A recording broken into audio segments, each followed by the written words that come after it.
back again. Come on, Ian. Bro. As Ian Wright just said there, people deluded. I'm back again. I've got ZAH in the building. We're finally back to winning ways. How you doing, man? Good, my bro. You got me? You hear me? Yeah, man. You're all sweet on my end, man. Can you hear me? Perfect. I'm fighting. Yeah, and I hear you perfect. I was fighting my computer right until the finish line there, as your music was going on. I didn't have nothing in my AirPods. I was like, what the hell's going on? But I figured it out. Technology can never be our friend, man. But as you said, fighting to the end, Better man. Circumstances, my bro. Better circumstances, as you said. Do you know what? Let's kick it off now. Obviously, we had a bit of a barren spell. Arsenal fans were getting itchy feet. We've got 3 wins in all comps. Not to, park off the Champions League for a sec. We've got 2 in the Prem. How are you feeling about Arsenal? And specifically, like, am I exaggerating if I say we're back? Do you think we're back? I mean, three in a row, deluded. I feel like you're justified. 3 games, 3 performances, not just only 3 results, 3 performances in a row. You are justified to feel that we're back. And I mean, what was that one? There's a catalyst. There was one thing that was missing. The one thing that changed amongst the team, that really sparked everything. It literally changed our world, bro. How do we go from not?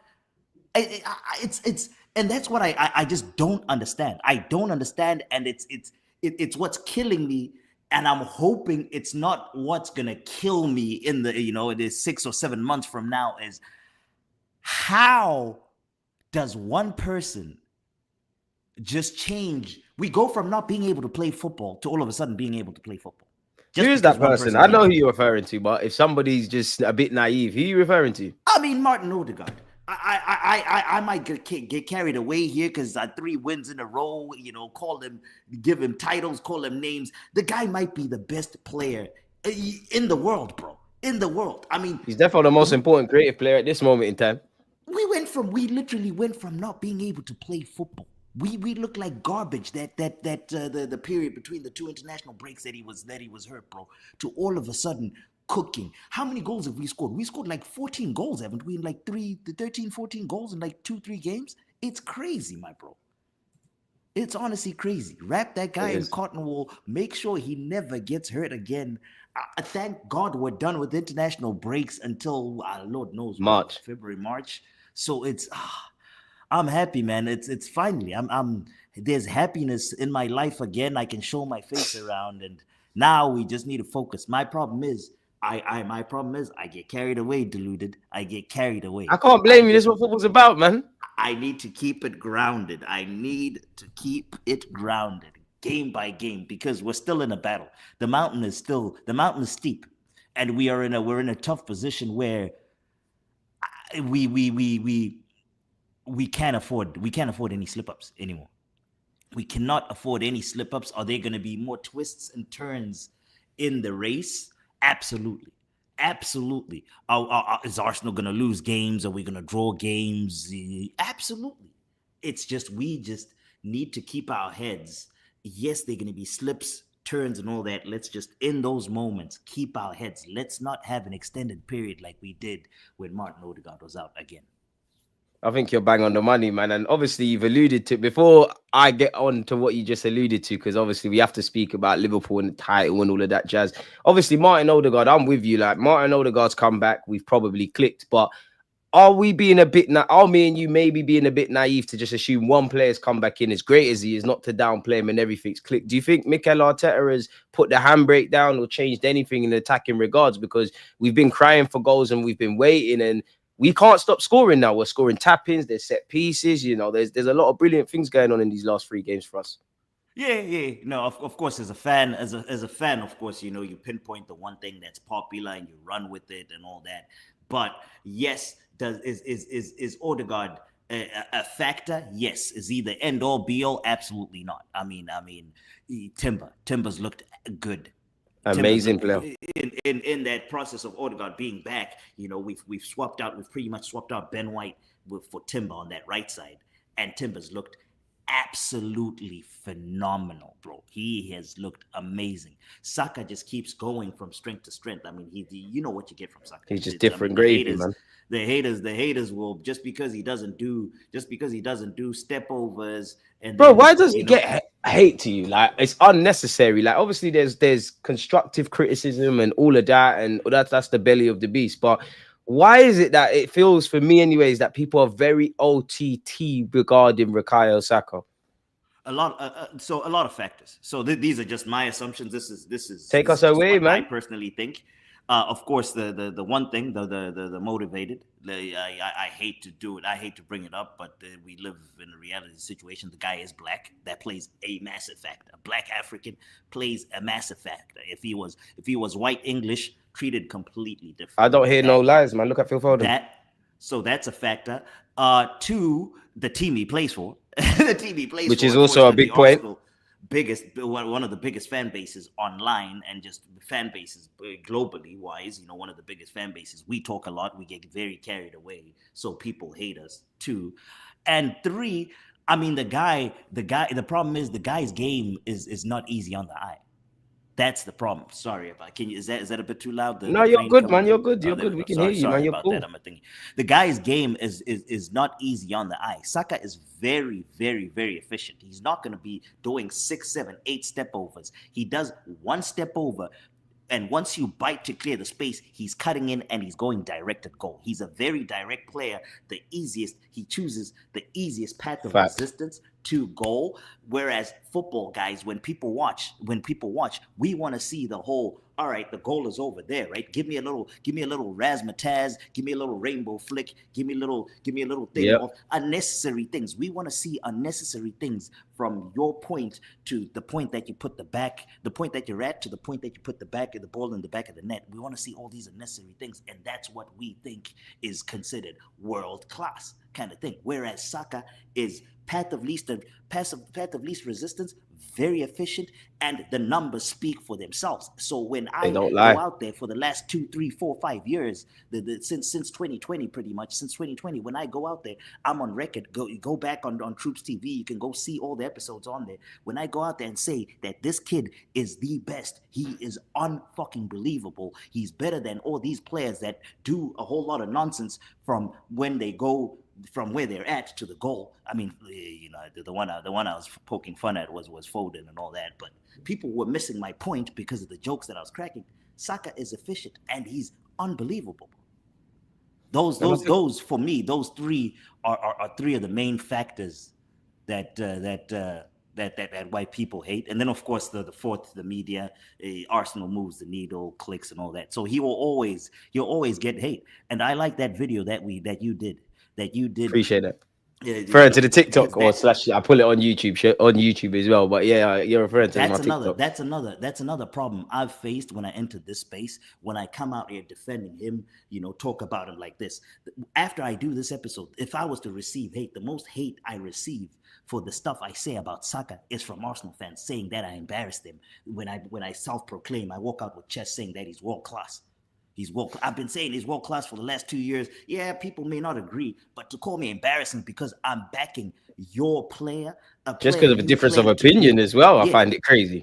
A player you claim to be, you support, and ZAH, you're embarrassing, you're making us look stupid and all that. Arsenal fans need to back their players, and we need to fight for our players a whole lot more because our players just get attacked, bro. They get attacked 24/7. We get attacked the most, and then when it's time for us to attack, Saka's done something. All those guys that were calling him names and all that, they don't apologize. They just wait for the game. They're quiet these last 3 games because we're performing well. They're just waiting for that one game that he slips up, and then they continue their agendas. And us as Arsenal fans need to back our players a whole lot better. I think you're bang on the money. And for me, I'm at the point now where, again, if people want to have a constructive and formal conversation about Bukayo Saka or any player, that's right up my street. I'm all on that. But if I can tell you've got a vested interest, if you're a rival that doesn't want to give our players flowers, I'm at the point now, say what you want about the guy, because he's talking on the football pitch. The scary thing is he's only 23. Wenger used to always say, once you get to 23, that's when you've arrived as a footballer. The man's just getting better and better. Even the whole eye test thing, like you said, and I agree, he's not doing a bunch of party tricks for no reason. But we can't act like he's boring to watch. Some of the moves he does, some of the actions he has are simply superb, and proud to have the lad at the football club. Just needs to keep doing what he's doing. I want to get into the West Ham game. Sorry, Obviously, just before we move on to go the game, on. I just need to add on just one little point. Go on, man. Take us. You're the guest here, man. Take us away, man. I want to hear all your thoughts. The Saka thing. So a lot of the time when people, the one thing that I see a lot, and I'm sure you see a lot because it happens. I mean, the whole when he's quiet. Oh, Saka's quiet this game. He didn't do nothing. He's quiet and all. Brother, show me. Maybe I have a bias because I watch every single second Arsenal kicks a ball at least twice. So that's what I watch. Maybe I missed the other guys and all that. But show me another winger. Show me another winger in the Premier League. Maybe Salah. Salah's another one that I've been watching a lot lately. And Salah's been doing fantastic. But even Salah, because Liverpool plays really on the break, and Salah, because of that, and he moves very quick, he ends up in one-on-one situations only. Show me another winger that gets double or triple teamed. The second Saka touches a ball, bro, all eyes. That entire flank, Saka plays on the right, so the he's left a marked man, the left winger, left back, left winger, and maybe even the left 8, the left central, the midfielder that's on the left side. All eyes are on him. And that's a compliment to Bukayo Saka because they rate you. And to be fair, maybe that's why the problems for Arsenal probably not really so much on the last 3 games, but we know typically if you keep Saka quiet or you quadruple up against him, your job's kind of done. I think that's the scariest thing. And I think half the people that hate on Saka, he'll probably start for your team. If he won't start for your team, you bite your arm off. Your manager will bite his arm off to have him, man. So I'm at the point. If you don't, and I know Arsenal fans can be a bit mad online, but if you don't rate Saka, great, because at the end of the day, you can see what he's doing for club and country. I think he got 9 assists last season. The man's on 10 already. Yeah, people can say, oh, he's taking set pieces and all of this jazz, but this is football. What do you want him to do? Yeah. Not take these things, and he's just getting better and better. He's getting different. He's taking set pieces. The set pieces are going in. Exactly. Even in the last 2 games, it's been crazy that we've gone back to set piece FC as well, man. And we're actually creating chances. Like, I personally feel our players have found their confidence again. I feel Mikel Arteta, I couldn't tell you what, but I feel like he's taken the handbrake down. I think he's kept his principles of wanting to defend well and all of that jazz, but goals win games, and there has to be a trade-off. Now, I don't think we've necessarily defended well all season. We've not quite hit the heights we had last year. But I do think there's a trade-off, and there's something to be said in us scoring more goals in the last few games, but also conceding more. I don't think Mikel Arteta will be happy with the 2 goals we conceded against West Ham. I don't think he'll be happy with the one we conceded against Sporting either. But at the end of the day, as you said at the beginning, we're chasing. We need to just get points on the board. I always say get the 3 points first, then we dissect the performance. And even that, like, take nothing away from the free kick. Emerson, that is a Premier League goal of the season contender / probably West Ham's best goal, right? But imagine that was in the 90th minute, we was winning 1-0 and it became 1-1. I'd be looking at that a bit differently because I don't understand how the refs made the wrong call. Declan Rice has won the ball and he's right in front of him. So I just want to say I'm happy we can laugh about it and whatnot. But when people say Arsenal fans are crying about referees and all of this jazz, you can see it. Even for West Ham, a lot of decisions went against them as well. There was a real lack of consistency, and not even just the referee, the damn linesman. I want to kind of stick on Saka and that right hand side in the attack, right? What do you make of Timber and Saka? And I have to ask you this: do you think Timber's the first choice right back now, regardless of Benjamin White? Fuck it. You know what? I'm just gonna say how I feel. I'm gonna get carried away. How you feel, man? Yeah, this is why you're here, bro. I am going to borrow your mantra. I am on your channel. I am going to be, as your alias says, deluded. I am going to be deluded. My brother, I think Yuri Timber might be the best fullback on the planet. My words will be justified by the end of the season. That's a big statement. That's a big statement, Mark my words, deluded. That guy is an unbelievable football player, man. He is an unbelievable football player, dude. It's just so the only thing that's really stopping me from saying it out loud with chest is because of he's been back for 3-4 games, so I have to be a realist. 3-4-5 games. But what I've seen in those 10 whatever games that he's played, in particular this season, end of last season, when we got him back and he was just getting his feet wet and all, the games that he's played this season, bro, the guy has, how has he been perfect, literally performance after performance after performance? He is every aspect of football. He's literally perfect, bro. He's good with his feet. Positionally, he's unbelievable. So smart. Going forward, he's unreal. Putting in balls. He's unreal. His interlinking play, knowing how to interlink with the Traditional guys fullback, inverts, he does it all, man. Like, credit to Ajax, man, and their education of Timber. And obviously, it's been a streamlined approach coming to Arsenal, and Mikel Arteta just perfecting things. We need to keep that pathway or that pipeline from Ajax to Arsenal, if I'm honest. They do. I mean, they develop total footballers. That guy can play. He'll give you Yuri Timber is Bakary Sanya on steroids. Sanya was a 7. Every day. Sanya Monreal was 7s every day. Timber is 8 every day. He's what Sanya is, but more. But not only just in that right back position, like what Sanya was just in that right back position. You put Timber on that left back position, I think he will be competent there. You put him center back, competent. You put him even DM, I think he'll be competent. Bro, he is an unbelievable footballer, and it gets me even more kind of pissed because we were linked with another guy. I don't watch Ajax in and out, but seeing Timber now, the fact that we were linked, I think it was this last window. I don't know which window. João Hato. Bring him. He's another one. Bring him. I can't lie to you. Bring him. Bring him. Bring him. Put the money down and bring him. He's young, but bring him. Like, honestly, bring him. I believe in that guy as well.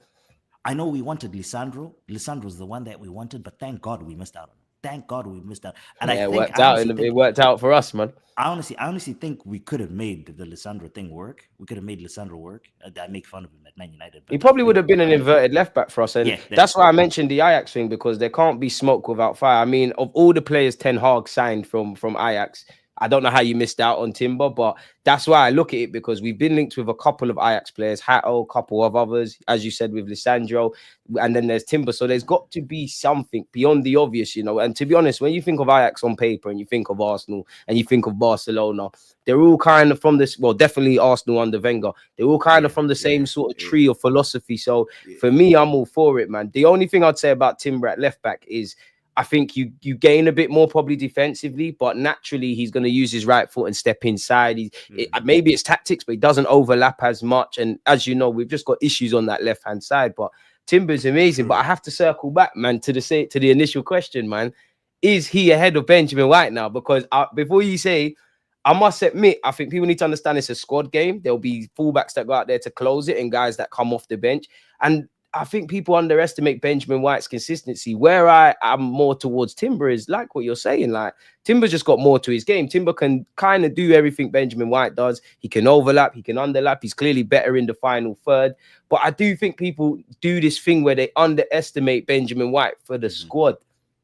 But yeah, is he the first choice guy now? Like, is there no possibility Benjamin White gets that spot back? Can I give you a political answer, or you want my real answer? Both, man. My political answer is Ben White is injured. That's my political answer. That's the one I want to stand. That's the one I want to stand by. My real answer is I love Ben White, man. I love Ben White. He's one of those players. He's just grown on me. I like him a lot. I don't want him to leave. I never want him to leave. And I am praying, because I like him a lot. I am praying that he himself loves Arsenal so much that he doesn't want to leave elsewhere. and is happy enough from going to a starting role. Bit asked to say, sorry to cut you. Bit asked to say Ben White can't dribble, man. I can show you clips of where he can, but I think that's harsh. The commenter said, yeah. I think that's harsh. It's not Timber. It's not wavy like Timber. It's not got the seasoning of Timber, but Ben White can dribble. If I'm honest with you, I won't lie, man. I just don't think you're gonna see it as frequent. I don't want him to leave Arsenal, but Timber's the guy right now.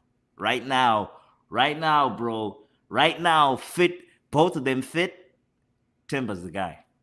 Both of them fit right now. Timber's the guy. The decision. I can't lie. Both of them were fit. Unpopular opinion, and I'm gonna ask you about this guy. You're gonna go Ben White? I think Ben White will go right back. I'd slap Timber at left back. I think Calafiori, you know what? You a bit more gradual in your development kind of thing. You know what? But these are excellent options to have. Both of them fit. So both of them match ready, because Ben White was playing. Yes, he was playing. He was available. So both of them available. Timber. Ben White was available, but Ben White was playing hurt. Ben White, after he's needed this operation, this Ben White problem has lingered. It's not like a new thing. It's been he's needed. We've played on it until evidently we need to change it. Like something has to give. We got to take the hit, and I might be reaching a bit, and I can't look at rumors. But the last international break, Timber came back. There was rumors Tommy was going to come back. Obviously, Calafiori's cool. He's had the surgery, bro. Maybe I'm a conspiracy theorist. I have a theory. No, I mean, I don't know if I said it to you or no. I think I said it to Hooks. I was talking to Hooks when I was telling him. So what happened with the Ben White thing? Ben White was meant to have this. Ben White was meant to have this operation done over the summer. Ben White didn't go to England. He didn't have nothing to do over the summer. He was meant to have it done over the summer. However, the Tomiyasu thing, the Tomiyasu recovery, is what the club butchered, that's all on the club. The Tomiyasu situation is all on the club. It's mismanagement. It's a sad situation, They brought him back way too quickly. Muscle injuries, they brought him back way too quickly. So because they butchered that and there was a setback in the Tomiyasu thing, what they then asked out of Ben White is, can you give us the first half of this season up until this international break? This international break right here, this last international break, up until then, can you give us till then? Play on painkillers and all that. Give us till then, because that's when we think Tommy will be back. Tommy will be back and he'll be ready, ready to really go. His match fitness will be good. Then you can go get your thing done. So we pushed that back because we butchered the Tomiyasu thing. We pushed the Ben White back. We have to be a bit cute and clever with it, man. We got a small squad, right or wrong. And then we keep fucking butchering the Tomiyasu thing again. Bro, I don't know when we may never see that guy ever again. I don't know, man. But Timber, I'm concerned. I'll be real, man, because I don't want to, me. I'll fight Tomiyasu's case. When you've got Calafiori and Tim. Yeah. When you've got Timber and Calafiori and Ben White, I'm more likely to start them, but dependent on the game and his form, Tomiyasu is not out of the debate of being your first choice left back. And there's been many a time where, I look at Chelsea away, I look at Liverpool in the last couple of moments, City with 10 men, where you just find yours. And actually what you've been saying with the Ben White injury and Calafiori's had a knock and Timber, I just find myself thinking all the time, where are you, Tommy? Because you're for me, you're one of the perfect players to have in the squad, whether you're starting, whether you're closing out games, man. But it's concerning. Arteta didn't even say anything in the press conference about Tommy, so we're not seeing you anytime soon. Bro, no, we completely butchered it. What Timber is doing now is exactly what Tommy is the exact player that Tommy is, but Tommy's bigger. Tommy's taller. Tommy's 6'4".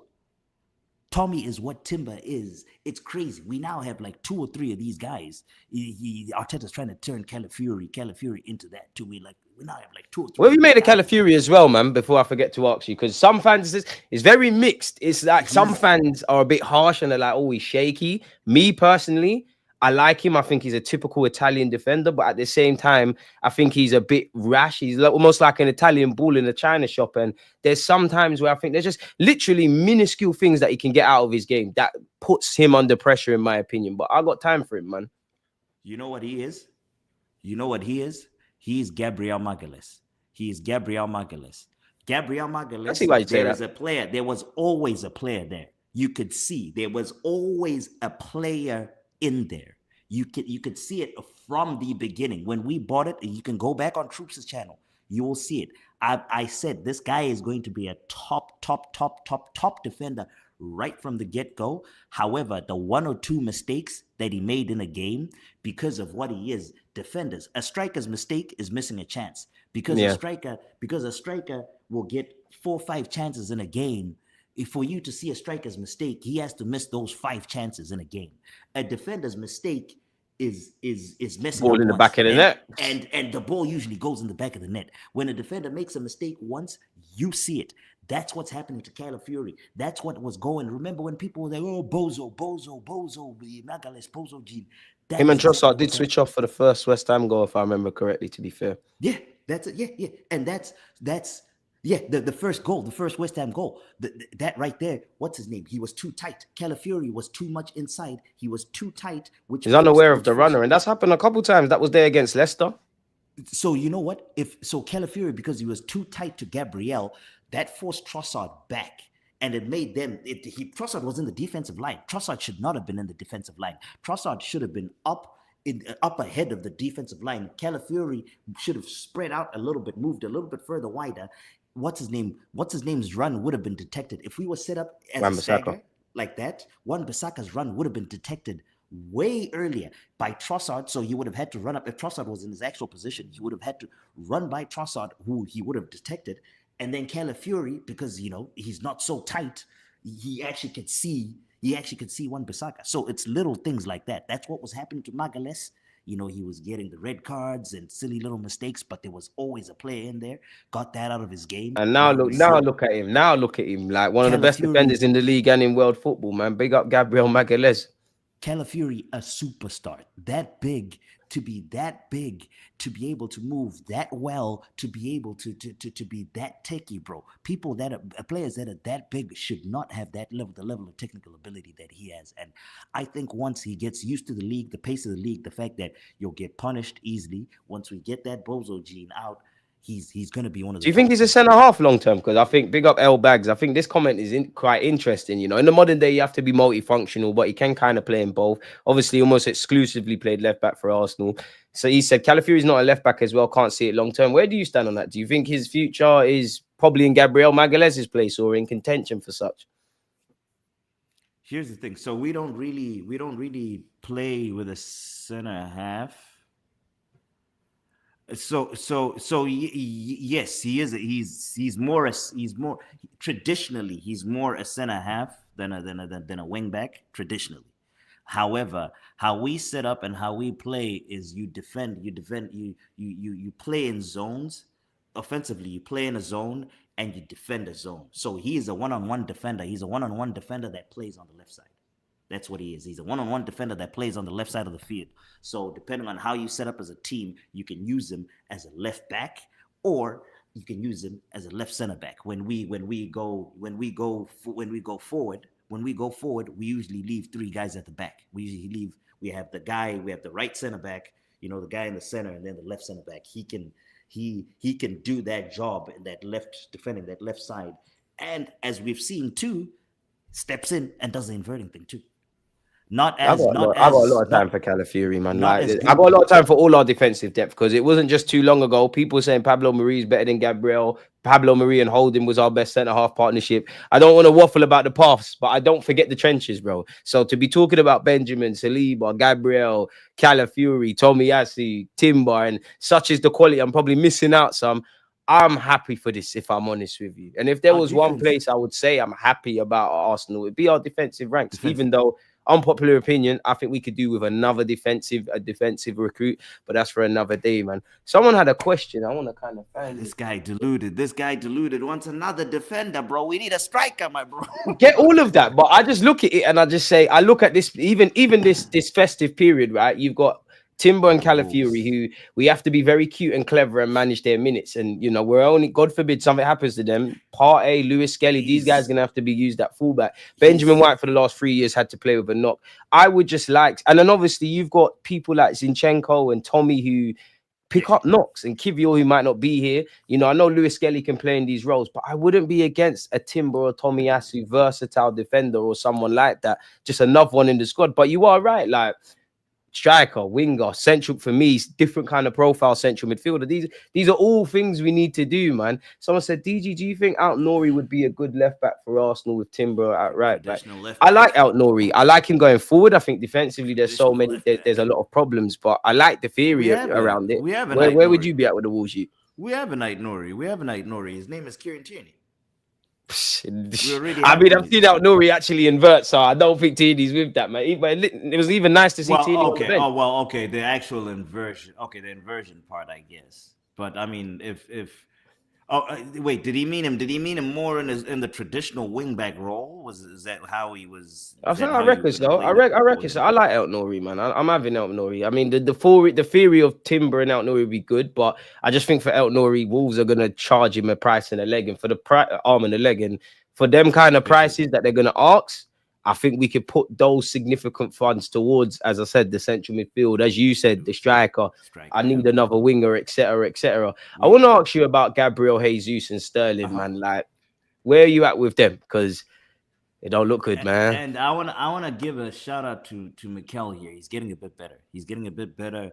I think he can get a bit better, especially this game. He brought them on 75 instead of 65. It was 5-2. It was 5-2 at the time. The game had settled down. I mean, at the end of the first half, you're like, okay, holy shit. You know, we conceded those two. Then right at the end, Saka, the penalty. The penalty, was it the penalty? Yeah. Or was it Havertz? Which one was the fifth goal? Was it Havertz or? No, it was Saka's penalty, man. It was almost identical to the Sporting game in that we kind of got another goal when the other team was kind of trying to fight to get back in it. That's the only problem I have with the West Ham game. If I remember correctly, they might have still been on replay.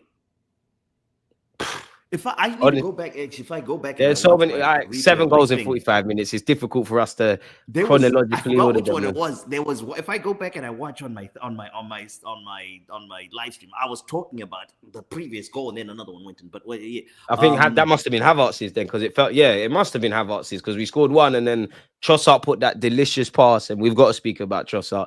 That delicious pass for Havertz. Do you know what? If I'm not going to lie, if that was Martin Odegaard, if that was Trent, if that was Kevin De Bruyne, I personally think more noise is made of that Trossard pass. That Trossard pass and Emerson's free kick, I think they were the two of the best moments in the game, man. And I don't know how you feel, but I'm happy for Trossard because, football's very fickle. As we just said, Arsenal had the Barron run. There's 3 games we've won now. A lot of people that were saying it's all doom and gloom, they're probably getting a bit giddy again. Trossard has been public enemy number 1 internally with Arsenal this season.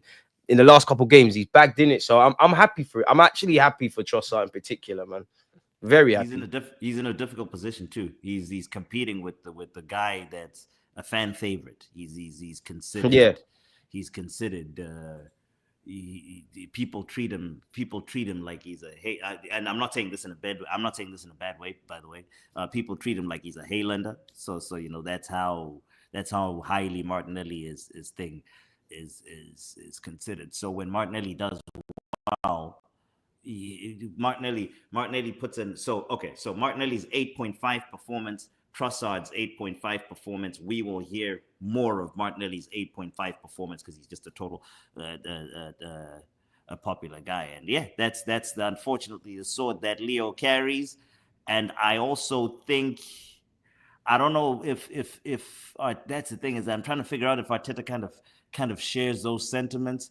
You remember that goal that he scored, and he was like, why aren't I starting? I'm the one that's doing bits. Why aren't I starting? So I'm trying to figure out if Arteta feels that same way, or that was more of a kick up the backside, keep going kind of deal.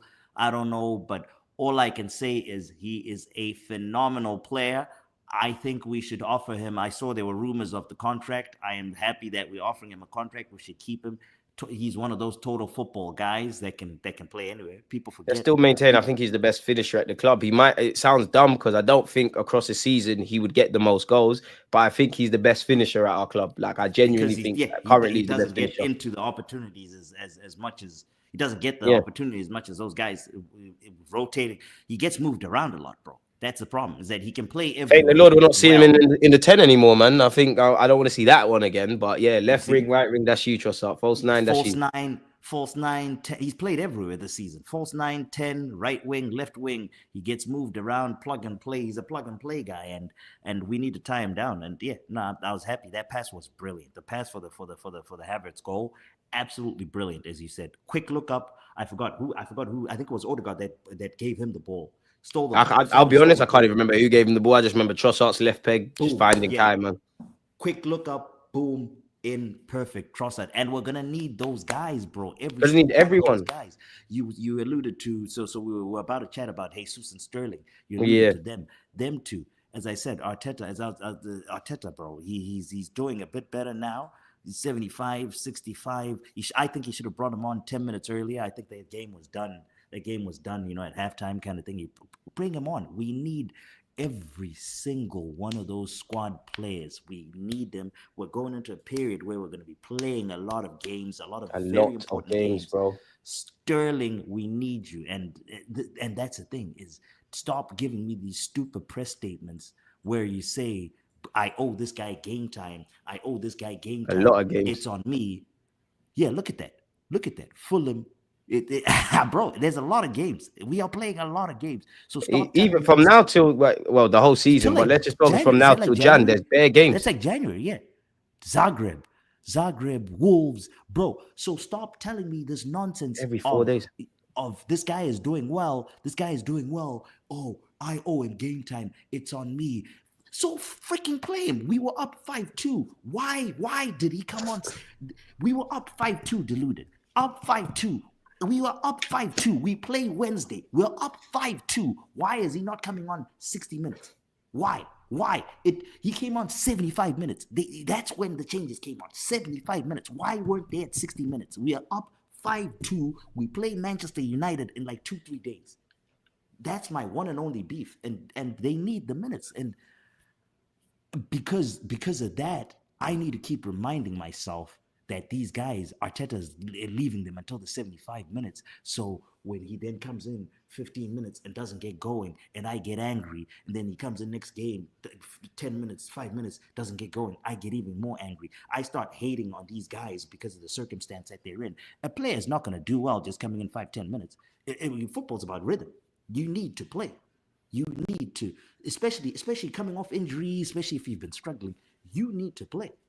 So it's give them more minutes. It was good seeing Kivio, and then another one that's going to be important. I'm gonna need Kivio. Gonna need it. Like you said, you're gonna need all of them, man. Like you just do the maths. We've got one of the smallest squads. You've got games every 4 days. Need everyone, bro. Provides something different. I thought he was better against West Ham. I thought he had a decent game in his minutes played. Very important player with that unlocking passes. Him and Partey. If we can have a situation where we have Partey and Zinchenko that's coming into that slot, and we're advancing from both channels of the field, the right side, Partey operating on the right side, Zinchenko on the right side, we're able to advance through both channels, both balls like that, cooking. We're going to need him, every single one of those guys. And then Ethan, I want him to just keep doing what he's doing. Just keep doing what you're doing, young man. Play freedom. He's one, he shouldn't feel like we need him. He should feel like, bro, I'm coming in 75 minutes. I'm here to showcase. I'm getting my apprenticeship. Yeah, exactly. Just come out, showcase. No pressure. We need to be putting him in a situation. He's coming in with a lead, so he can come and showcase. And it's that, need those guys and just stay healthy. You mentioned Thomas Partey there, yeah, and I don't disagree with what you're saying. It's gone completely over my head. It's something we need to address. Obviously, Jorginho started, big him up, but Partey's got a muscle injury. Moreno's got a knee injury. Player. How does that make you feel now? Especially because, as you said, and as you know, we've got Man United on Wednesday. Another very important player, Jorginho. I want to big him up. I shout out to him, man. I love this nonsense with Fabianski as well. I know the West Ham manager was crying about it, but he's taking Benjamin White's place of shenanigans. Trust that guy with my life. He comes in cold. He's a cold body. He comes in randomly for a random game and gives me a 7-8 out of 10, 7-8 out of 10, goes out. Keeps it ticking. Comes in random games. Phenomenal. But on Partey, the injury, I'm trying not to. So it's my PTSD that's making me overreact. That's why I said muscle injury makes me think, oh, are you out for a week or two? That's the Yeah, thing, they and said that's Partey had a muscle injury. Now, maybe try and put positive spin on this. Maybe it was a precaution. We just said, you know what, let's not take the risk. Maybe it's a build up because Partey's probably played a lot more than they would have liked because we ain't had no one to which he could be out. I don't know, Zar, but it makes me scared. I'm not going to lie. And because Moreno's got a knee injury as well. I don't know the status on his. So, as much as I like Jorginho and him and Rice do, that's probably one of the better partners for Rice. We need our players, man. I yeah. need especially Thomas because of the Pa- form he was in as well. Yes. Partey is a top foreman, but when Partey's in top form, he's one of the best on the planet. Right back option as well, Level he really, plays. because we ain't got many. I don't want to see it, but it is. Yeah. No, but he's PTSD with him. It's more a PTSD thing. Arteta has been playing a lot of games with us, a lot of games with people, injury report wise, injury wise. So I'm praying it's one of those because he's been hinting here and there in his press conferences that he's trying to do better with minutes and getting people up to speed and monitoring minutes and you can see it. I mean, the Saka never used to get subbed. Nowadays Saka comes off. Saka came off for when Sterling and all that. Arteta's actually using all 5 subs, which is great. Yep. Previously, Saka would have just played 90 minutes in that 5-2 game when there's no need to play 90 minutes and gone over to England, played another 180 minutes for England, and come back and played another 90. And, so he's getting a bit better in that sense. But so the Partey thing, I don't know. I guess the Man United game will tell us the story that we all know. If he's not in the squad for that Man United game, then boys, unfortunately, I hate to break it to you. It was fun while it lasted. That is the last run. That might be the last run that we've gotten from my man Thomas Tay. And you got Fulham away on Sunday, as well, which Smith Rowe and all of that. There's no easy games now. We're into the festive period. The one thing that they waffle about Premier League, how this is the most exciting period. Boy, we need to get with it. And we're 9 points off top. But in the Marino thing, I don't know his injury track record, so I'm learning about him. So I'm guessing it actually is a real injury. I can't remember. He actually did twist something, right? I think if I remember correctly from the Sporting, did he land? I'm not sure, man. Moreno's life's been coming at Moreno fast, man. He's had some good periods, some bad ones, bust his shoulder. He's one that I'm very high on. He is one that I am very, very high on. He's one of those. He's one of those. He's like Saka. He's like Saka, but in central midfield. He's like a Busquets. It kind of reminds me like a Busquets. Keeps it. Oh, that's a big claim, though. I'm not saying as good. Sorry. Let me know. I shouldn't have used Busquets' thing. I meant in the sense that he's efficient. He keeps it. Just keeps things ticking over, man. Very, very subtle. He's very good at using his body. Very good at using his body is what I'm noticing. Using his body as a shield and all, which is Busquets, very good at that. Keeps the ball ticking, keeps the ball moving. Positionally, I think he's been. I've got a lot of time for Mikel Merino. I think he's a very, very, very good player. He's been unfortunate at the beginning of his career. He's getting used to a new league. I wasn't expecting anything, honestly, from Moreno. This entire season, I've become patient with these guys that come from foreign leagues. I don't expect nothing from you in your first season, but he's giving me something which is great. He's been unfortunate that he's had different partners next to him right there. Arteta tried Rice with him. Arteta also tried he's also had Partey with them. He's also had a Odegaard-less midfield and all. He's been have to work with different people, different combinations, getting used to a new system and all. So I think he's been doing well. Again, another one like Saka that does the simple things, not easy on the eye, but efficient. It keeps things ticking over, man. And I just think we need obviously not everyone can be fit, but we need a squad, man. And like, even, everybody talks about starters, but this is why I want the Morenos, the Parteys, the who else is there, the Tommies, because it's one thing starting, it's another thing about closing out games. When I look at Fulham away with their form and what happened last year, where I look at Man United, where I look at every game from now till the start of 2025, really, we're going, like we keep saying, we're going to need everybody. A part of me does feel, though, as mad as it sounds, I do feel when Mikel Arteta has everyone fit and he's got too many options, that's where I think he does his galaxy brain overcomplicating it. I think with not that I don't want people fit. I think when you have in a period now where you kind of have to use what you've got, I think that's when Mikel Arteta just kind of reverts back to type in a positive way and just keeps things ticking over. Like in many ways, there's no two seasons are the same, right? But there's so many similarities around this kind of period that we're entering last season and where we are now. So we need everyone. We need like Moreno against United needs to be utilized in some capacity because obviously the less players you have, the more you have to use the ones that are fit. And I look at someone like Jorginho. I don't want to be the bearer of bad news, but if he has to start the next 3-4 games, he's going to have a muscle injury of his own. He is. I trust him with because of the overload. Even though I can't see that happening, yeah. If there's one guy that it's odd. It's odd. It's weird. I don't know what it is. I literally don't like when he's starting. It pisses me off when I know he has to play. But once I see his name on that team sheet, I know we're good. It's Jorginho. It pisses me off because I know we're down to our last man. I know everyone's hurt. If he then gets hurt, and because the guy looks like optics. The optics. Just watching Jorginho, the guy looks like, I mean this respectfully. I love the guy. The guy looks like a twig.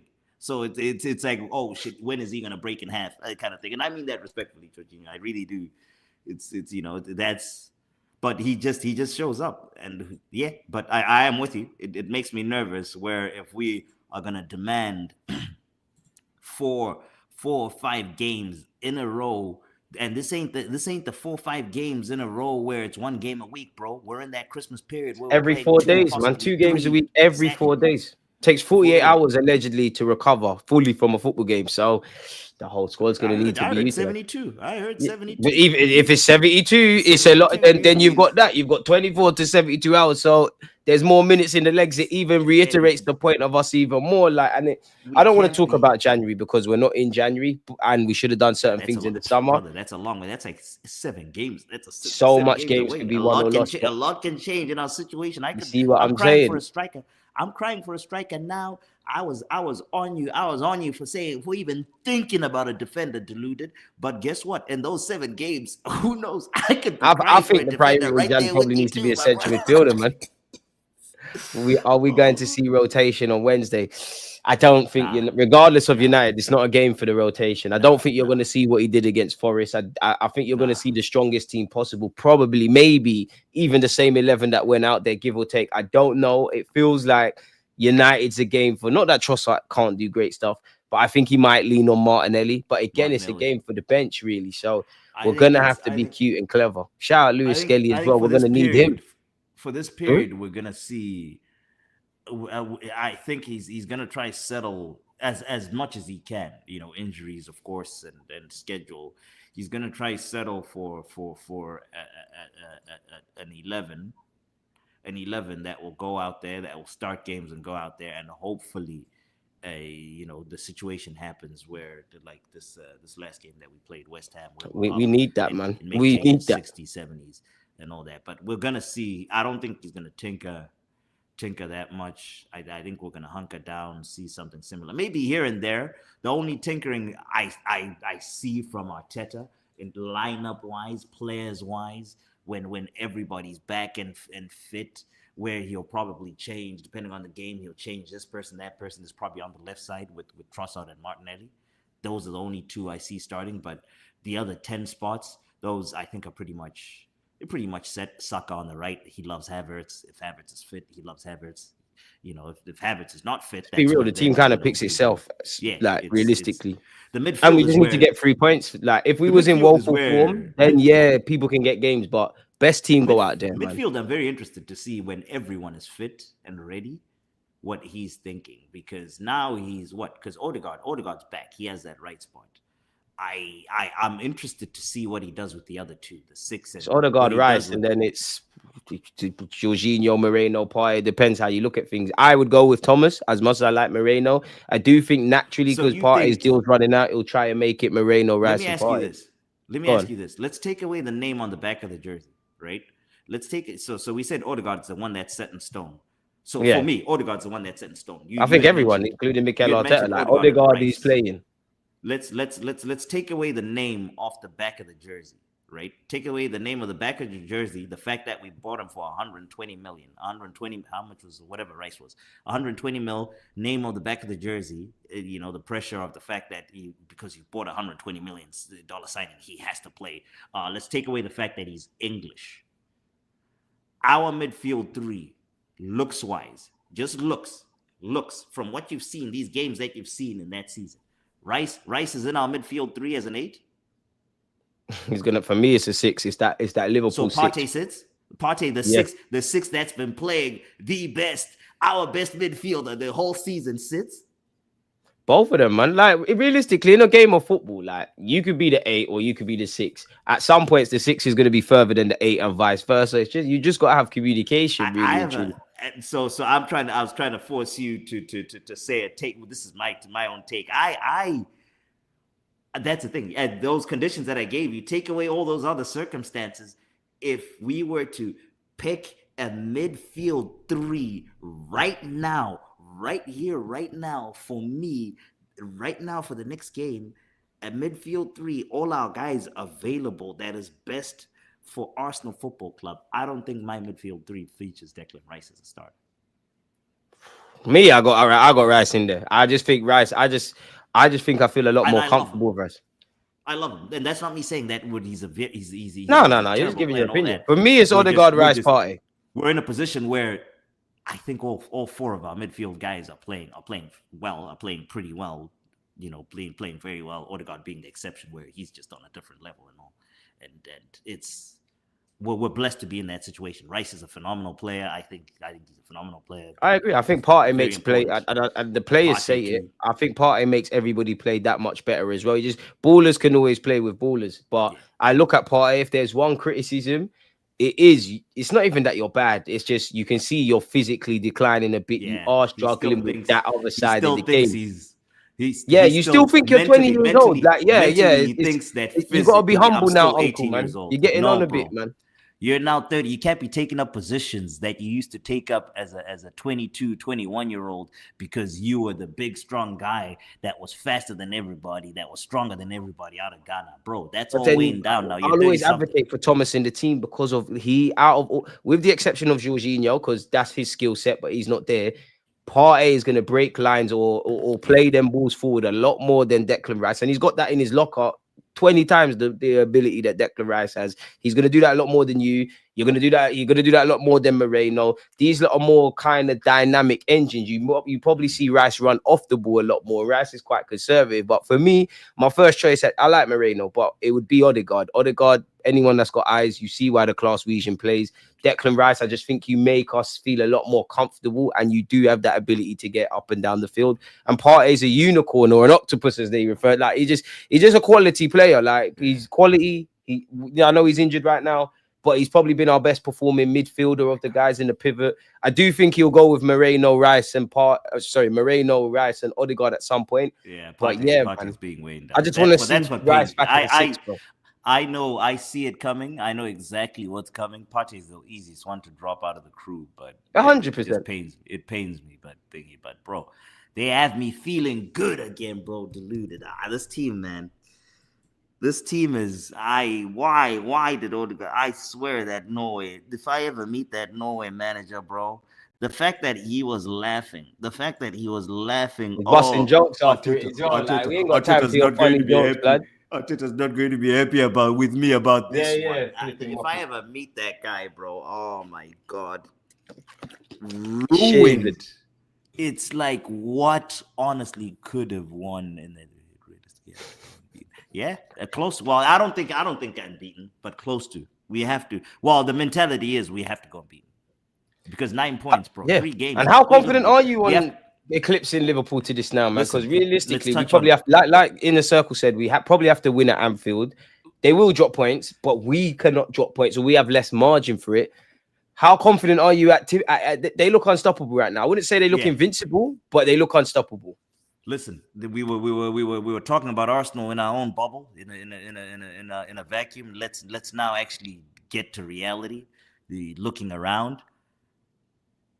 this is the period that's gonna tell me everything I need to know about Liverpool, because that Konate injury, bro. For me personally, the foundations of a team, the foundations of a good team, a winning team. You look at all those legendary title winning The teams. defense. You go back. You have the Stums. Who was Stums' partner? Right? Ronnie Ronnie There's Onsen, so Stum, many. Ronnie Onsen, Ferdinand Vidic. So many that Man Carvalho United had, Terry. so many Chelsea had, so many that we had, two that we had. Toure Campbell. Like Campbell. Wenger Adams. inherited a great back five that probably Yeah, helped him more than he probably even knows. the We've foundation of improved because we've got a better defense. the foundation of a team is always the center back pairing. Liverpool have lost one of the pair now, and he's going to be out for what for 6 Anything weeks, from 4 to 6 weeks when you look online. bro. And guess what? This is the 4 to 6 weeks. You don't want to be out, because this is a 4 to 6 weeks where you're not playing one game a week. You're playing 2-3 games a week. This is when we're playing the most games. And they got Joe Gomez and Kwanzaa, who are good players. They, Gomez stood up too. I believe in Kwanzaa. I think he's decent, but then just not Konate. Like, it's just not Konate. Pairing. Look at what happened. Look at what happened when we lost Saliba and we had to bring in Rob Holding, right? Look at what happened. It all fell off in the 12 games and all. Yeah, you can win. People will argue that, all right, Konate wasn't here and for the City game, they beat City and all. True. Yeah, in isolation, and take nothing away from Liverpool. They earned that and did whatever, but that's irrelevant. They still got to play 10, 11 more games without exactly. Konate. Because what if Konate was out for the Ipswich game, where they, take nothing away from Liverpool, where they actually struggled against Ipswich and got it over the line? My point is, you can never go. It's silly logic to just look at 190 minutes and assume that's how it's going to be, really and truly. And you're right. Konate and Van Dijk it is one of the best centre half pairings in the league. So it is. This year it's been the best centre back pairing in the league. So it's going to be interesting to see in that sense.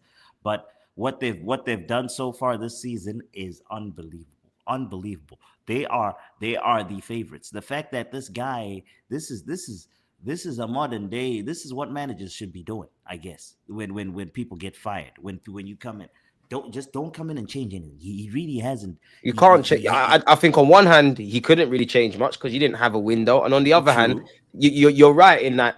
You can't, especially if you're, I don't know. To be fair, I don't know if Emre or Moyes tried to change too much when they replaced Wenger or Sir Alex Ferguson. But when you look at them two, and then you look at Klopp, when you're replacing a great man, you can't change too much too soon. I'm sure there's a lot he's kept, and there's a lot he's probably put his own spin on it. And I'm sure probably more next season, he'll put his own more spin on it and things like that. But it just, like you said, it did not make sense. I have to ask you again, though, if Liverpool go and win this title, like, where we at with Mikel Arteta? Because boy, like, Onslaught's been there 2 minutes and he's won a title in Holland, so there probably is that experience factor, like the players.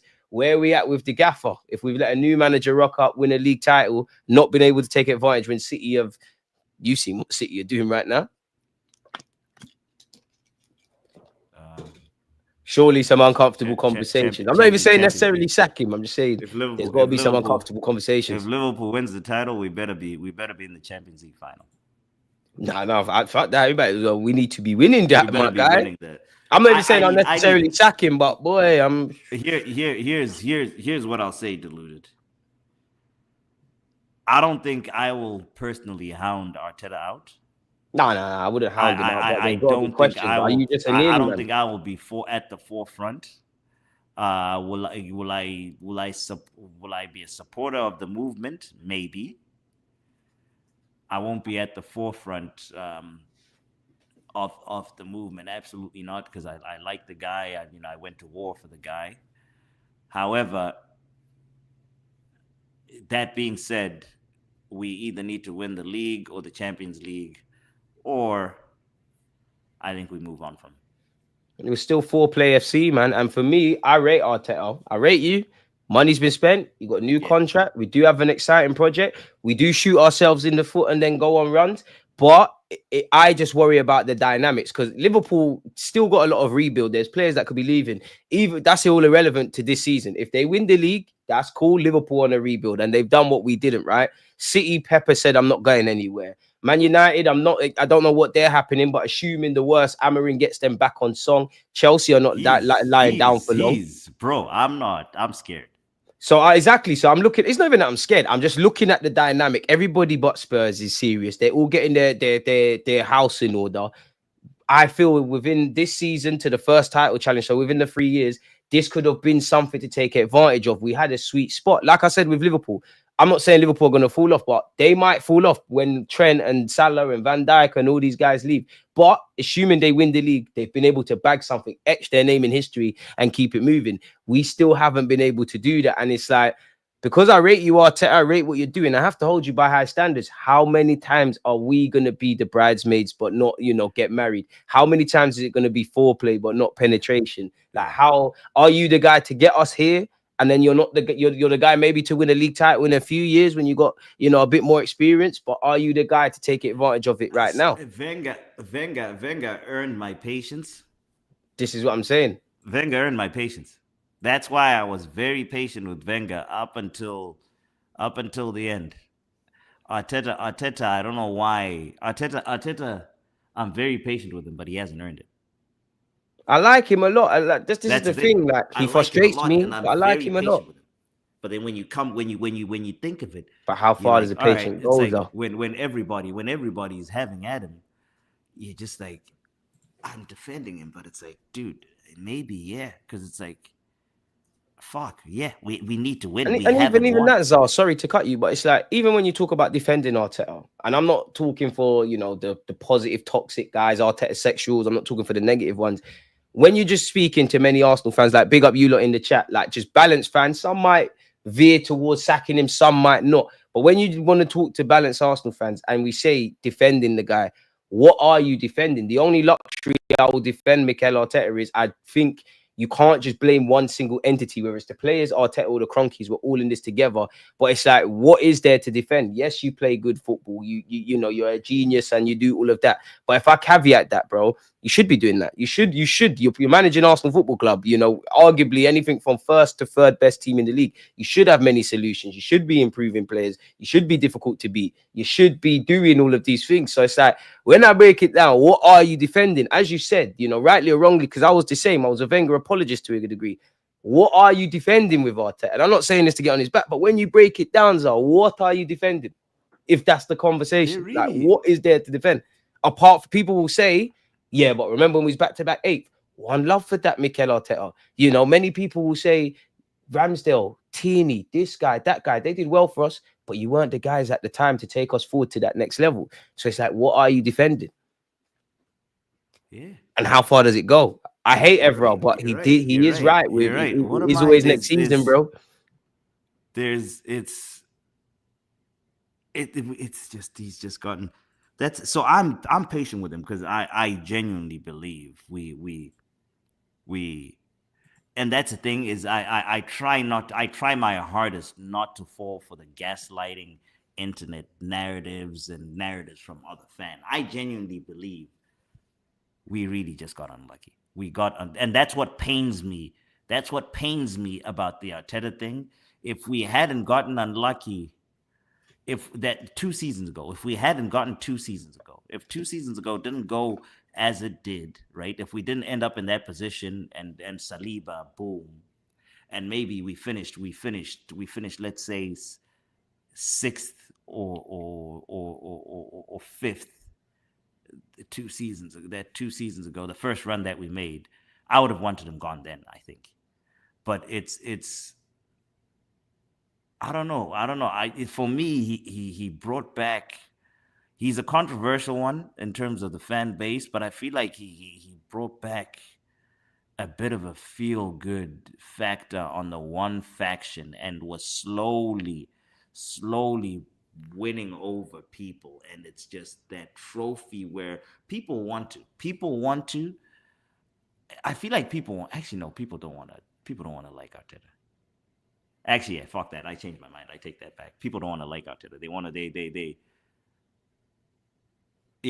to like Arteta. They want to be. I think people want to be proved. They want to be proven right more, which is what's crazy. Yeah, people are loyal, bro. That's how the football mirrors society. People want to be loyal to their own, ideals, man. Like for me, there's many times I'm doing because people it's all invested in ego. Do you know how many times I sit on YouTube? Because for me, I'm not like that. I will say certain things and like I can't remember what it was, but Inner Circle said something. I can't remember what it was, but I'm someone that I have my own thought. But if someone conveys something and I'm like, oh yeah, you know what? You've actually got a point. That unfortunately, the average person is not like me or you or the people in the chat. People have drawn their line in the sand. Arteta is the guy. I'm going to the end of the earth for this guy, or I hate him. Which it's okay to say I was wrong or I was right or I used to believe this and now opinions change. Not in football, bro. Not in football. Not in football. That doesn't work in football. Opinions. If we're doing good, then yeah, we're doing good. If we're doing bad, we're doing football, bad. They're not having that. Opinions. It's like whether you're doing good or bad, or whether it's hot or cold. Whether it's 20 degrees or a billion degrees. Wear a jacket, bro. What? You wear a jacket when it's cold. Take the jacket off when it's cold. When it's hot, it's like what? Yeah, you can't be. You can't be a flip flop. It's not being a flip flop. It's called opinions changing because circumstances have changed. I am a function of my circumstances. When Arsenal wins, I am happy. When Arsenal loses, I am upset. That is what happens. That's what determines. It's my everything changes in my life. In regards football's a funny old game of opinions, man. Fundamentally, if Saka's playing well and we're winning, I like Saka. If Saka's playing terrible and we're losing, I hate Saka. See, like even comments like that, I can't disagree. When man say that money or girls say that money's been spent, only got one FA Cup. I do think to a degree it's a lazy view. It kind of paint us over where Arsenal have gone, the trials and tribulations that we've had this year. Volume of things that we've had to do. I think it is a lazy analysis, but fundamentally, ZAH, it is right. Like, and it kind of piggybacks, kind of piggybacks into what I'm saying in that if I rate my man, he ain't got nothing to show for it. I do think trophies can be a lazy analysis, but at the end of the day, the players say it, the manager says it. That's where we need to go to.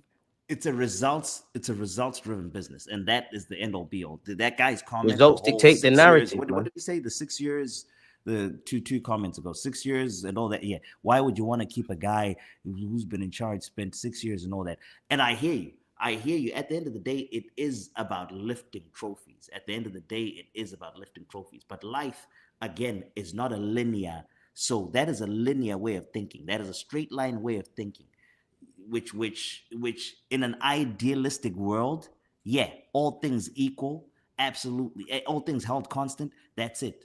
Linear way of thinking, get there straight. But that's just unfortunately not how life works. Life is not linear. Life is a journey that goes left and right, left and right. Yeah, yes. But I'm not with Arteta for the whole of this journey if we're not winning stuff, Like true. I support my club. You've got to show me something, bro. Again, you still have to get to your destination. The destination is trophies, and you have to get that at the end all be all and all that.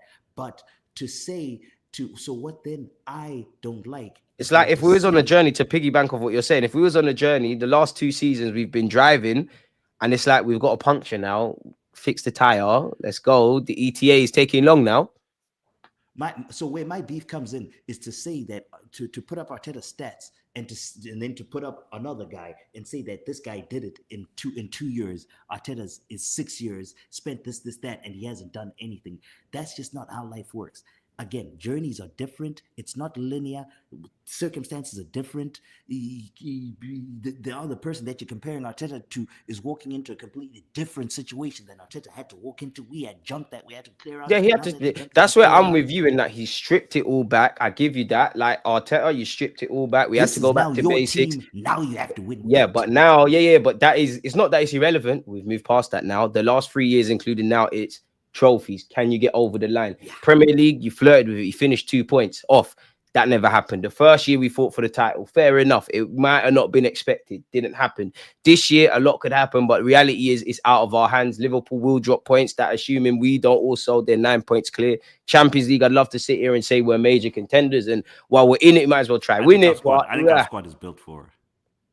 I think our squad is built I think the Champions League's decided by moments, bro. I don't know if we got their moments. Knockout football.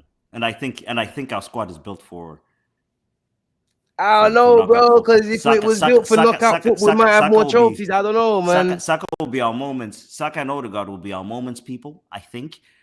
But more Once you importantly, get to them quarters and semis, I don't know, man. I hope so, man. I don't know, man. The stability in our back five makes us be able to, if we're healthy, makes us be able to, if we have one moment and we can keep our back five, and this is what we need to start working on and get better at, These are favorable conditions, those are, man.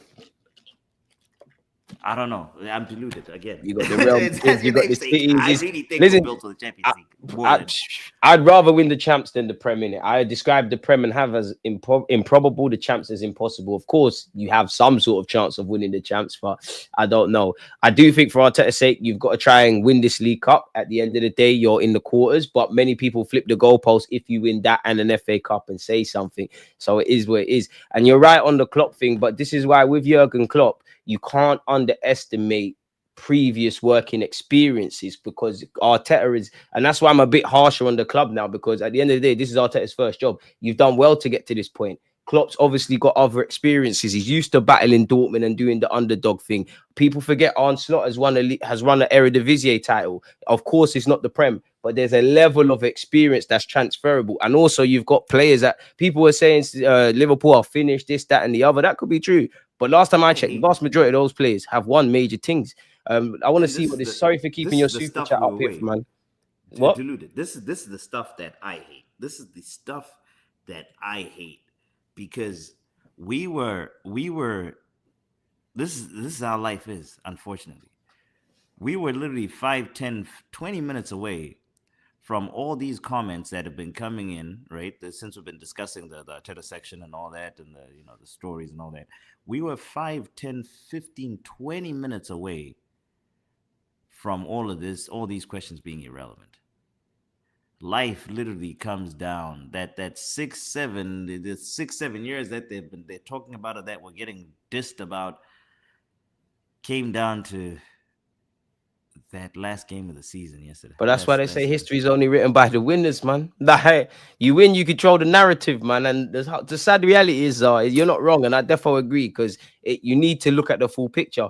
But sport is so ugly, it's beautiful in the sense of it. Don't really care about that, bro. That's why I'm patient with this fucking guy, because the picture, bro. With the picture, bro, we have come so close twice. We're there.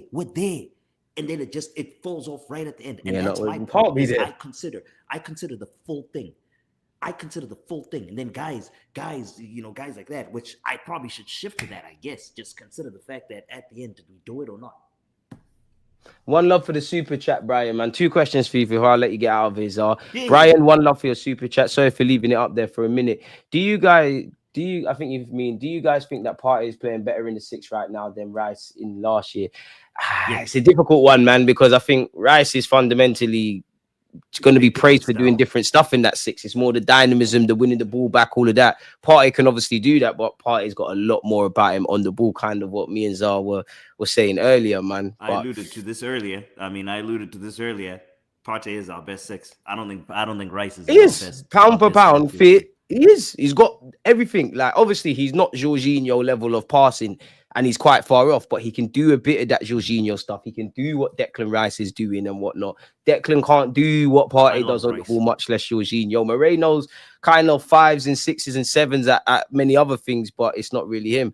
My last question, I aired someone at the start. One love to Melbourne, Australia, by the way. There you go. Before I let you get out of here, Classified has said, for ZAH, what I think he means, what are you saying about our attacking bench? Because I have zero faith. Because if we are in a 0-0 game and we need a goal, can you really bring on Sterling and Jesus to get the winner? My brother, I'm not a magician or fantasy land guy or whatever. I don't deal in if, buts, maybes. That's what we have. That is what we have. And that's what we're gonna have to back. That's until January, until at least January, the window. Then maybe we can address that. Then we'll see after January. Trossard's not on that bench. We're in trouble, boy. But that's what we have. These are the guys that, whether I like them personally or not, is now irrelevant. I need them playing well. I need, especially Gabriel Jesus. Gabriel Jesus is so dynamic. He provides something different as a player for us. I've given up on him. We just need that. You remember that? What game was it? The Sporting one? No, yeah, it was Sporting. You remember the shot that he leaned back on? Bro. If that went in, that was it. That's literally what it comes down Yeah, to. he does need a little moment, but It's one moment. It's literally it's going to happen. When that moment does happen, all I need from Jesus, and I beg, please, just stay fit until the end of the season. Give me a second half of the year where you just are on that crazy form. Half a year is all I'm asking. I'm not asking for a lot, bro. I'm not asking for a I full can't lie, season. you are, man. That's a lot of Half a year, consistency. bro. I don't know. Boy, I don't know, man. Half a year. If Rashford can do it, which by the way, I think Rashford's gonna. It's the beginning of it. He's doing his annual. Let me look good for 2-3 months, and then I'm gonna go back to being the. He's got a new girl, man. He's showing out for her, man. There. Oh yeah, the Love Island thing. I saw that. Yeah. I saw that. I actually don't. The juice will be gone soon, man. I haven't watched it. I haven't watched that season. Maybe I might check in on it. Watch that. Season. Oh, man. Jesus, we need him. He's the one I'm particularly looking at. Sterling, because we have Trossard there. It would be nice, and I think the emergence of Nwaneri for me too has kind of eased. It kind of eased the thing with Sterling, but it would be nice too to get him going. Fact, yeah, if it's not Ethan or Trossard, and like you said earlier, I have to nothing to do with Ethan, but I have to discount Ethan because you're a young boy, not too much pressure wants to be placed on you. So only Trossard, really. I'm not one of those, just to touch on him, because the whole fan base loses their mind and says, "Why isn't Arteta starting?" I don't want to see him start this entire season. Just take time. He should be playing. He should be ease him into the whole thing. Look at what we did. Let's manage Ethan a bit better. Because we can, we're in a better circumstance to do that now than we did with Saka, where Saka we demanded, bro. Saka, since he was like 17, 18, we were demanding 90 minutes every single game from him. But we ran it. We Saka FC to a degree. We were running you at left back, and to be honest, King Alex Richardson, please, man. I hope you're right, and we are the favourites for the champs, and we go and do it. But can you really say we're one of the favourites? I'm not saying that first statement. Brother, there's Liverpool. I'm not with you, King Inter Milan. We gave Inter a great game. They're still Inter. They're still buying. And Arsenal, we shoot ourselves in the foot, and we need you to be good for 2 legs. I hope you're right, but don't get into this trap, Arsenal fans, man. With the we are strong favourites part. I'm going to tweak your statement, King Richardson, a little bit to say that. Scary. I think we're built. I think our squad is built all right for the Champions League, and I don't know. I'm praying Saka is. I just need, bro. We need how many games to get to a final? It's probably like 8, 9. Well, not a clue. But new format now. I don't know. Now and even that, as you said, as we've been talking about, the fixtures are coming thick and fast. You're gonna get into that trap now where you've got the champs and the Prem in 1 week. What if there's injuries and suspensions, and you've got a must-win game against Liverpool on a Sunday? Yeah. You've got a semi-finals in the champs. Boy, have you got the squad team to rest and prioritize? You have to. This is it. This is Arteta. This is your. And we've got to remember, ZAH, it's also about how we are at our worst, It's also about how you are at your worst. It's not always at your best. Because Real Madrid have been flirting with going out almost every time they've won that champs. When their chips are down and it's the 90th minute, you see individual brilliance. And I'm not saying we haven't got players capable of that, but it's a different ball game. I think the champs is impossible. I think the Prem is improbable. I want to be wrong 100%. I would rather win the champs than the Prem, but I can't dream. All we can do is try and go as far as we can in that competition. All we can try and do is win our games. Hope Liverpool have a bit of a wobble, and let's keep it moving. ZAH, I want to end that here, because we're pressed for time. But please let people know they can find you, man. As usual, my guy, it's been amazing having you here, bro. Likewise, man. I really do enjoy doing this with you. Therapy session. At the midget Zimbo everywhere. At the midget Zimbo everywhere. So TikTok, Twitter, Instagram, everywhere. Then I'm also doing a thing with a couple of the guys that I work with here at Barstool. Pitch Picks, check that out. We're on the Barstool gambling is that on page. Barstool's YouTube? Yeah, the Barstool gambling page. So make sure you follow that. Threw us on there. It's an American version of where it's Americans watching soccer, pretty much watching football. So it's a different way of talking about it, different way of seeing it, because it's the guys actually that I'm doing with it. They've only been following The majority of them have only been following since the NBC, the broadcaster here got rights. Everyone's gonna start somewhere, man. 2013. Yeah, so it's growing, bro. It's growing. It's actually so. For example, Arsenal's biggest foreign market now is America. So it's Arsenal's Naturally. I most mean, look who our owners are. If it wasn't, there'd be an issue. Arsenal's most important market now is America. That's why they come to preseason here every single season. So it's growing big, and yeah, check that out. Deluded, likewise, my brother. It's always an honor for me to be on here, man. No, it's always an honor to have you, man. I've got all the time in the world for you and rational Arsenal fans that, whether I agree, disagree, convey their points in a fair way, man. Because how it should be. As long as you hear each other out. I disagree with that with a lot of people, but you hear each other out. Life would be boring if we all felt the same way, man. But yeah, speaking of that, I'm sure you lot agree and disagree with a lot of what ZAH and myself have had to say. Hit the like button and all of that. People, I'm back online at 4 p.m. So that's like 7 minutes. ZAH, appreciate you, because one thing I keep forgetting is you're over there in America. It's stupid o'clock. So yeah, on that note, people, I'm about to run into work. I'm about to man. Go, man. I don't want to get fired, man. Peace. You take it easy, my bro. In a bit, my guy.